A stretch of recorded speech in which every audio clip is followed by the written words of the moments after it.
जय हिंद। आज की वीडियो में हम लोग क्लास 12th मैथमेटिक्स का एक मोस्ट इंपॉर्टेंट क्वेश्चन लेकर आए हैं, जो कि बोर्ड एग्जाम की दृष्टि से बहुत ज़्यादा इंपॉर्टेंट है। तो देखिए, प्रश्न में दिया है, उस समांतर चतुर्भुज का क्षेत्रफल ज्ञात कीजिए जिनके संलग्न भुजाएं इतना और इतना है।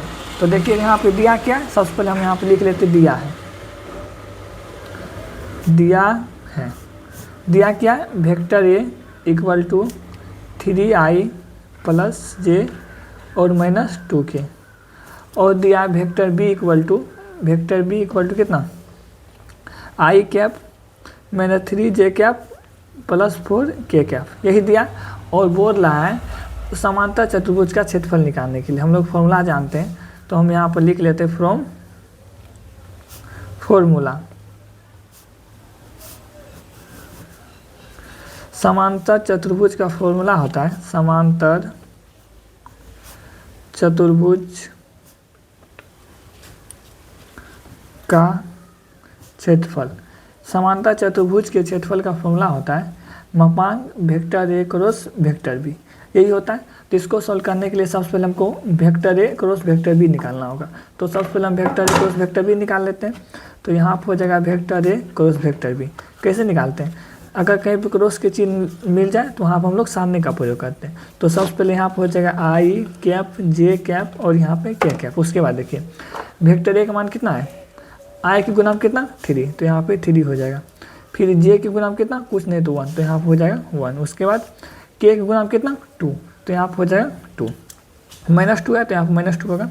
उसके बाद देखिए वेक्टर बी कितना आई, मतलब यहाँ पे 1 है, और जे के गुणांक कितना -3, तो यहाँ -3। उसके बाद के गुणांक कितना 4, तो यहाँ पे 4 हो जाएगा। तो इसको हम सॉल्व कर लेते हैं।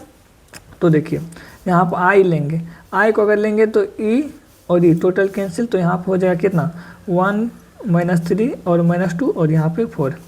ई प्लस होता है, ई माइनस होता है, ई प्लस होता है, तो यहाँ पर क्या हो जाएगा माइनस। आपके बाद जे को लेंगे तो यहाँ -j हो जाएगा। उसके बाद देखिए अगर ई जे को लेंगे तो ई कैंसिल और उसके बाद ई कैंसिल, तो बचेगा क्या 3 बचेगा और 1 बचेगा, -2 बचेगा, उसके बाद 4 बचेगा।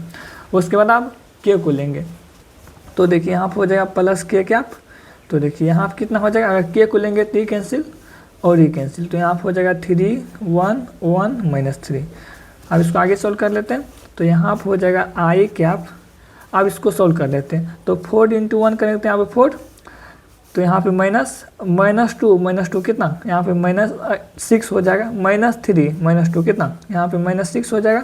उसके बाद यहाँ पे -j तो j। उसके बाद देखिए इसको और इसको गुना करना है, तो 4 × 3 कितना 12 और बीच में माइनस, तो -2 × 1 तो क्या हो जाएगा -2 हो जाएगा। उसके बाद प्लस के, उसके बाद -3 × 3 -9, उसके बाद 1 × 1 1, लेकिन भी गुना करने पे बीच में माइनस का चिन्ह देना होता है, तो बीच में माइनस का चिन्ह। तो यहाँ पर हो जाएगा आई कैप 4 माइनस प्लस, और यहाँ पे 6 तो 6, फिर -j 12 माइनस प्लस, उसके बाद प्लस के, उसके बाद -9 -1 कितना -10। तो यहाँ पे हो जाएगा कितना, तो यहाँ पे हो जाएगा 6 4 10 आई। उसके बाद देखिए 12 2 14, तो -14j, उसके बाद हो जाएगा -10 के। तो देखिए तो vector A cross vector B कितना निकला, vector A cross vector B बराबर निकला है 10i, उसके बाद -14j माइनस में 10 के। लेकिन निकालने के लिए क्या बोल रहा है, मापांक vector A cross vector B. तो हम मापांक निकाल लेते हैं। तो मापांक किसका, vector A cross vector B. तो मापांक निकालते कैसे,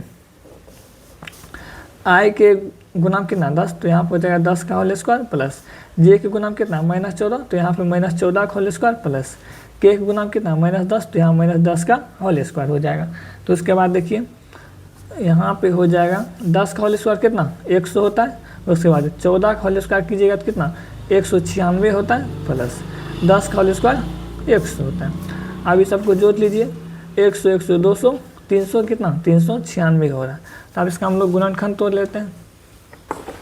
अब हम लोग 396 का रूट तोड़ लेते हैं। तो देखिए क्या हो जाएगा 396 कितना लगेगा 2 से, तो यहाँ पर हो जाएगा 1, उसके बाद 9 8, उसके बाद यहाँ पर हो जाएगा 2 और यहाँ पे 9 और 9, उसके बाद कितना हो जाएगा, 3 से लगेगा कितना बार में 33, फिर लगेगा 3 से 11, तो यहाँ पर हो जाएगा 2 और 3, मतलब 2 इंटू 3 इंटू √11, तो 2 इंटू 3 कितना 6 और √11, तो इसका फाइनल आंसर यही हो जाएगा। तो यहाँ पे लिख लेते क्या 6 √11,